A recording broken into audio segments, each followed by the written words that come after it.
How do we help build the capacity of government? Because that does seem, one of the biggest constraints to going to scale. So here I think philanthropy may have a special and privileged role.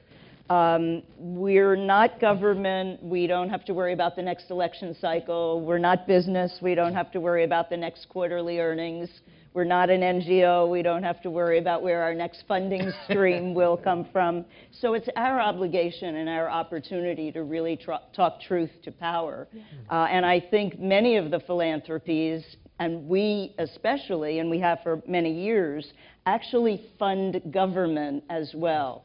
Because we want to teach government to be innovative. We want to teach them how to trust and be less bureaucratic and deliver the kinds of programs that have the same metrics and bottom line that we see in the corporate sector. So whether it's helping them innovate and transform their processes, the Young Foundation, for example, in the UK, is putting us a innovator in every UK cabinet ministry to help. So that's one way that philanthropy can do it. Another is really the kind of financing that we're doing to help all of the countries that we fund around universal health coverage to totally reorganize their healthcare financing so that they don't spend more money for health, but they get more health for the money. So again, using the government really as a grantee to incent, and then consulting with them to create the right policies and practices. So we've been consulting for many governors now around the United States who are developing infrastructure banks, not willing to wait for the stasis in Washington to unlock itself. The governors are asking, how do we attract private sector capital into, and great engineering firms and great consulting firms into what we need at the state level? And so we work, for example, with a group of governors that call themselves the West Coast Infrastructure Exchange, the governors of California, Oregon, Washington, and British Columbia, and help them to understand what elements in their policies were preventing private sector investments and good public-private partnerships. And they were willing to take that diagnostic from us, I think, in a very open and free way, a way that they might not have from others. And they are actually changing their capital budgeting process, a number of things. And that will allow private sector capital then to come in these kinds of partnerships that are critical. Yeah, fabulous. And Vince, do you want to jump in there on this? Sure. Yeah, I think I would want to indicate that I think that corporations have an enormous role in partnering with governments. We have 5 partnerships with PEPFAR, the U.S. government's program for AIDS relief. And it's a matter of bringing complementary skills. And in this case, of course, we bring the clinical knowledge, the technical knowledge, the training that we can bring to places in Africa and Asia, the Caribbean. But they bring the knowledge of how to work in country. And also a validation for us in terms of our program. And working together, we can do things that we could have never accomplished before. And you can look at that model in the developing world. You take some place like China, it's a very different type of partnership. We're partnered with the Ministry of Health in reducing infections in Chinese hospitals. It's a very different way of doing business. We go in and we talk about shared value and how do we solve problems in healthcare where we can help you and work with you and create shared value. And it's a totally different way of doing business. And doing that, it opens doors for us and it opens doors for them. So I think there's a tremendous role for industry to do this. And in addition, we're now starting to see that they're replicating those partnerships with other corporations taking the same model. So I think a lot of us here could do quite a bit. Yeah, great, great. And aren't you also partnering with the Sovereign Wealth Fund of Singapore or the Singaporean government? Yes, well, that's a whole other piece of this. Thing. So I think we should get the sovereign wealth funds more engaged in this field. So they have been a tremendous partner for us, and they're partnering with us on technology development for issues that would be very risky to take. So they're willing, just as some of the NGOs are now, this is a major change that's going on both in the developed and developing world, where they're willing to take the technical risk, invest in the training and infrastructure as well. Yeah, great, great. Neil, I'd like to come back to you on sort of 2 points. First of all, this challenge that you put out there to the companies on the first mile, and I agree with you. Let's start from the customer, the person who needs it. So the first mile.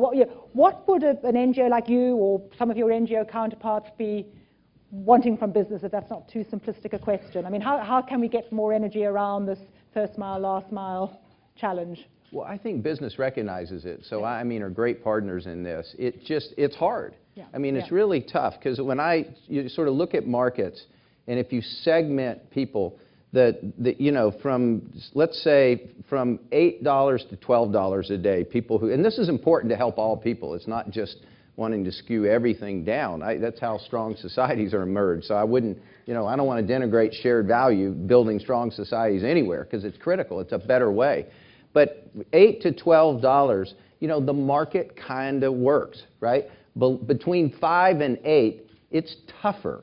But the business models you can build there, can scale more, and you can price whatever the service or the product in a more affordable way. Below 5, it gets really hard, and particularly if you get below 2. And the examples, the reason I say this, because there are a lot of smart organizations. I think TechnoService here is one of the leaders in this, but who, we've all had a hard time building models for people, let's say, that live on $5 a day or less. Or let's, take dry land farmers, right, who live in arid lands. That, business, there's not a lot of business that gets out there. Yeah. Right? Or so in Ethiopia, there are parts that are easy to reach and shared value can scale. In some of the more vulnerable areas, it's really hard. To me, the answer, I would love, and this is where I think the combination of philanthropy is, kind of bringing down that risk and supporting a group like ourselves and others, and a few, businesses that are really willing to stick there and test those models, right? And take the long view. I think we can bring more progress than we have.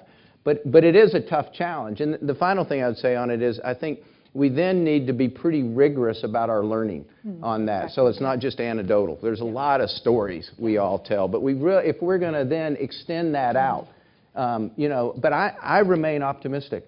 Yeah, I want to give an example of something we're working on that I think may be an evolution in a way to solve that problem. And it'll just take 1 minute to lay out what the idea is.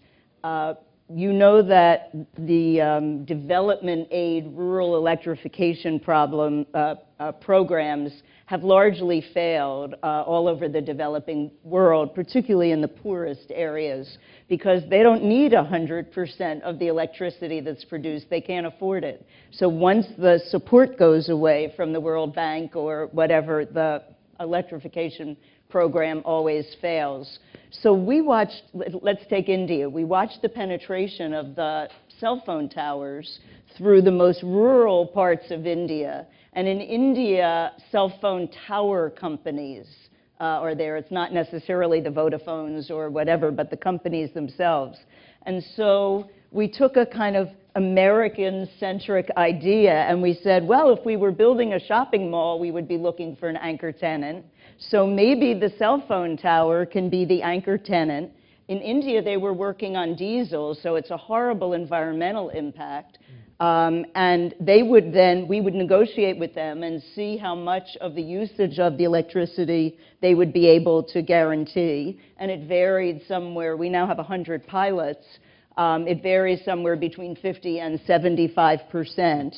We then worked with the cell phone companies and a little bit of philanthropic capital to start alternative energy companies in the villages themselves as a way of getting the villagers to have businesses and not flood into the cities at the rate of 1 every 70 seconds, which is the India data point.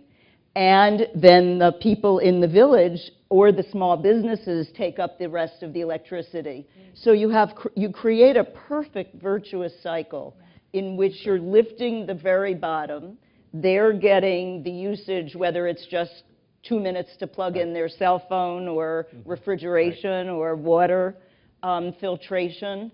Those small businesses then have the electricity in a reliable way that allows them to really start and grow small businesses. The cell phone towers are fueled by renewable, positive energy rather than diesel. Everybody's happy.